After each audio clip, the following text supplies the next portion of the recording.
How much time do I have? A day, maybe.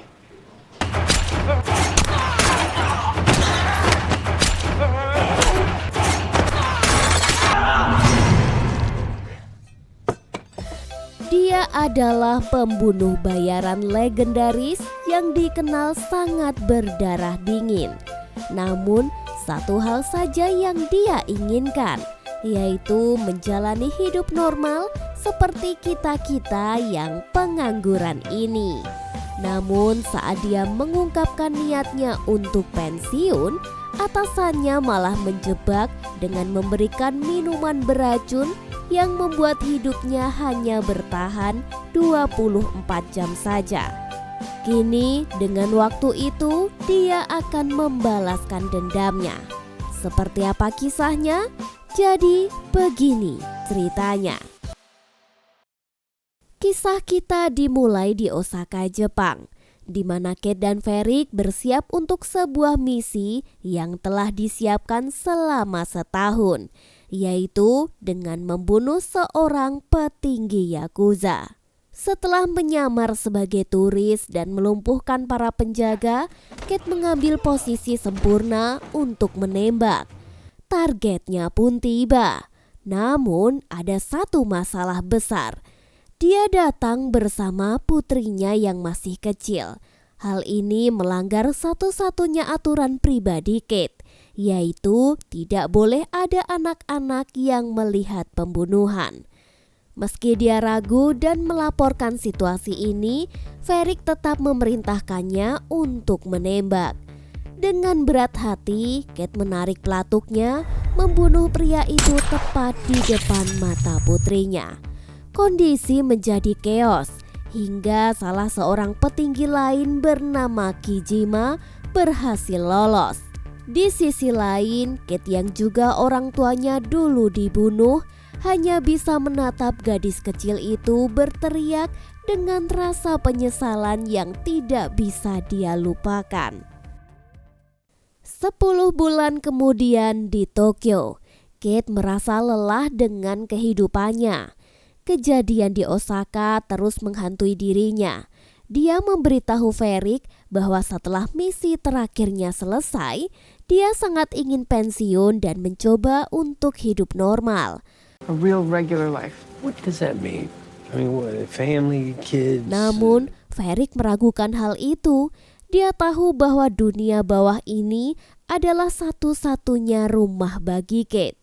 Malamnya dia mencoba untuk hidup seperti orang normal lainnya. Kate menghabiskan malam bersama seorang pria yang baru dia kenal di bar. Namun, baru saja merasakan kenikmatan duniawi, dia mendapat panggilan untuk misi terakhirnya, yaitu pria tua yang melihat aksi mereka yang bernama Kijima. Kate segera merakit senjatanya dan mengambil posisi di sebuah gedung. Saat Kijima berada dalam bidikannya, sesuatu yang aneh terjadi. Fokusnya tiba-tiba menghilang, penglihatannya kabur, dan tubuhnya melemah. Tembakannya pun meleset. Dia menyadari ada yang tidak beres. Ferric memerintahkannya untuk mundur. Sambil berjuang melawan kesadarannya yang menurun, Kate berusaha mengejar targetnya, namun dia kembali gagal. Dengan sisa tenaganya, dia pun melarikan diri dari lokasi. Kate merampas sebuah mobil dan kabur. Dia masih takut apa yang terjadi pada tubuhnya. Di jalanan Tokyo yang ramai, mobil curian Kate yang berwarna mencolok membuatnya menjadi target yang mudah. Sirine polisi meraung di belakangnya, memaksanya untuk memacu kendaraan lebih cepat. Namun di tengah adrenalin kejar-kejaran itu, tiba-tiba pandangannya mulai kabur dan dia pun kehilangan kendalinya. Dalam pingsannya, Kate teringat pada masa kecilnya saat orang tuanya terbunuh dan Ferric menemukannya. Ferric adalah orang yang membesarkan, melatih, dan menjadikannya seorang pembunuh yang paling berbahaya. Kate kemudian tersadar dan mendapati jika dirinya sudah berada di sebuah rumah sakit di Tokyo. Dokter yang bertugas memberitahunya bahwa dia telah terpapar zat radioaktif polonium 204 dalam dosis mematikan. 204. But please do not drink. How much time do I have? A day. Dan maybe. dia dinyatakan waktu hidupnya mungkin hanya tersisa 24 jam. Dia pun sadar telah dijebak pada misinya kali ini. Kate langsung mengamuk. Dia menyandra dokter yang merawatnya dan memaksanya memberikan berbagai obat agar bisa bertahan lebih lama. Lalu dia pun kabur dari rumah sakit. Kini target pertamanya adalah pria yang memberinya minum malam sebelumnya. Dengan menodongkan pistol ke pria satu malam itu, Kate memaksanya untuk berbicara. Pria itu mengaku bahwa dia dipaksa oleh klan Yakuza Kizima untuk meracuni Kate sebagai ganti agar utangnya lunas. Kate segera menemui Ferik dan menceritakan kondisinya. Ferik berpura-pura terkejut dan marah. Dia juga yakin mereka ingin balas dendam pada pria yang Kate bunuh waktu di Osaka. Ferik meyakinkan Kate bahwa keluarga Kijima kini menargetkan mereka berdua. Dia kemudian memberikan Kate petunjuk baru. Jika ada beberapa anak buah Kijima akan berada di sebuah restoran bernama Black Lizard di malam itu. Dengan waktu yang semakin mepet, Kate tahu dia akan mati. Tapi dia tidak akan pergi mati sendirian. Malam itu, dengan semua amarahnya, dia bersiap untuk membalas dendam dan menghabisi seluruh klan Kijima. Target pertamanya adalah restoran Black Lizard, tempat para anggota klan sedang berkumpul. Kate menerobos masuk dan memulai mimpi buruk itu. Dia langsung menodong salah satu petinggi bernama Kazuo Sato. Dia juga menanyakan di mana keberadaan Kijima. Ketika Sato menolak berbicara, Kate tidak ragu menembak mati petinggi lainnya. Baku tembak dan pertarungan brutal pun pecah. Dengan keahliannya menggunakan pisau dan senjata api, Kate melumpuhkan semua Yakuza di sana dengan cepat dan kejam.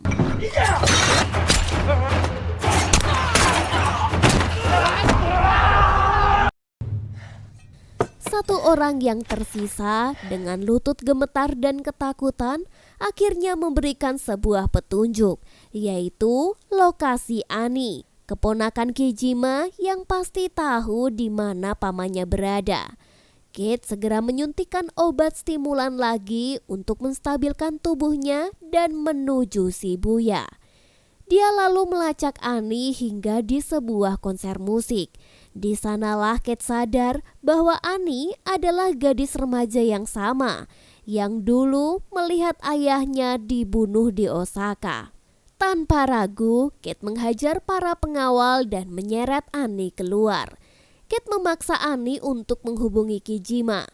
Namun Ani mengaku sudah setahun tidak bertemu pamannya. Dia hanya tahu nomor penasehat utama pamannya, seorang pria bernama Renji.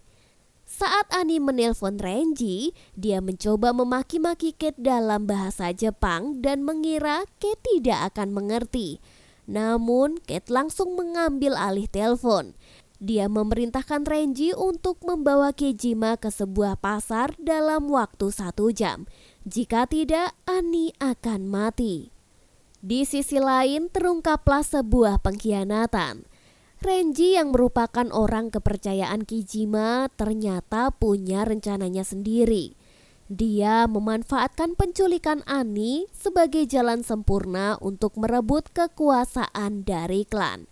Dia sengaja tidak melapor pada Kijima dan mengumpulkan anak buahnya sendiri. Lalu berniat membiarkan Kate untuk membunuh Ani. Di sisi lain, Ani meyakinkan Kate jika pamannya tidak akan datang. Mereka pun tiba di pasar Murakawa. Namun kondisi Kate semakin memburuk. Memar-memar mulai muncul di kulitnya saat racun menyebar. Meskipun begitu, Ani justru merasa kasihan melihat keadaan Kate yang tampak semakin kritis. Hingga sampai di sebuah toilet umum, Kate mengikat Ani dan menyuruhnya untuk tetap diam. Lalu dia pun keluar untuk mengamati keadaan. Tidak lama, Shinzo, salah satu anak buah Kijima, datang bersama anak buahnya dan langsung menyebar mencari keberadaan Ani. Kate menemui Shinzo. Dia meminta untuk melepaskan Ani terlebih dahulu, namun menolak menyerahkan Ani karena dia tidak melihat Kijima. Tanpa basa-basi, Shinzo pun langsung menyerangnya. Pertempuran brutal dengan senjata tajam pun pecah di tengah keramaian pasar. Meskipun jumlah Yakuza sangat banyak dan kondisi tubuhnya terus melemah, Kate yang merupakan seorang profesional berhasil menghabisi mereka satu persatu. Sementara itu, Ani berhasil melepaskan ikatannya. Tepat saat dia melarikan diri, Shinzo malah menemukannya. Ani pun merasa lega dengan kedatangannya. Namun ternyata Shinzo datang bukan untuk menolong, tapi justru bersiap untuk menembaknya.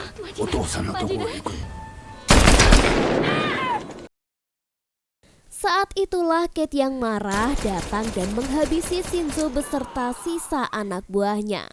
Mendengar sirene polisi, Kate langsung menyuruh Ani pergi karena Kijima tidak akan datang untuknya. Namun Ani yang kini sadar bahwa keluarganya sendiri ingin ia mati, tidak tahu harus pergi kemana. Di tengah pertengkaran mereka, kondisi Kate pun memburuk dan dia kembali pingsan. Melihat Kate sekarat, Ani segera menolong dan menyuntikkan obat stimulan kepadanya. Akhirnya Ani tahu keadaan Kate yang sebenarnya. Dia diracuni dan hidupnya hanya tersisa beberapa jam lagi.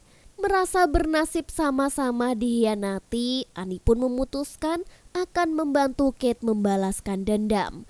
Mereka yang awalnya musuh sekarang menjalin partner untuk membalas dendam pada klan Yakuza. Ani memberitahu bahwa satu-satunya orang yang pasti tahu lokasi Kijima adalah Renji. Dia curiga Renji dan pamannya bekerja sama membunuh ayahnya. Ani kemudian punya sebuah ide. Mereka akan melacak lokasi Renji melalui seseorang bernama Jojima. Mereka pun mulai rencananya. Ani akan menjadi umpan untuk masuk ke markas milik Jojima. Ani lalu berpura-pura panik. Dia mengaku sebagai keponakan Kijima yang diculik dan berhasil masuk. Semua penjaga pun kini fokus pada Ani. Sedangkan di dalam, Kate yang sudah menyelinap lebih dulu langsung menuju ruangan Jojima dan menodongkan pistol. Dia menanyakan keberadaan Renji, namun Jojima menolak menjawabnya. Di saat bersamaan, Kate yang ingin menutup tirai jendela malah salah menekan tombol alarm. Dan melihat Kate yang lengah, Jojima pun langsung menyerang Kate. Perkelahian brutal pun terjadi.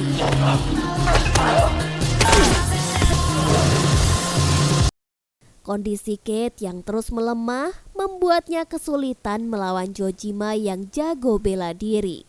Sementara itu, Ani yang panik mencoba menggunakan pistol untuk pertama kalinya. Tepat saat Kate hampir kalah, Ani berhasil mengatasi rasa takutnya.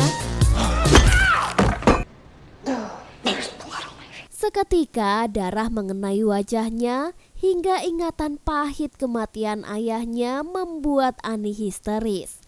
Setelah Kate menenangkannya, mereka pun memeriksa ponsel Jojima dan berhasil melacak posisi Renji.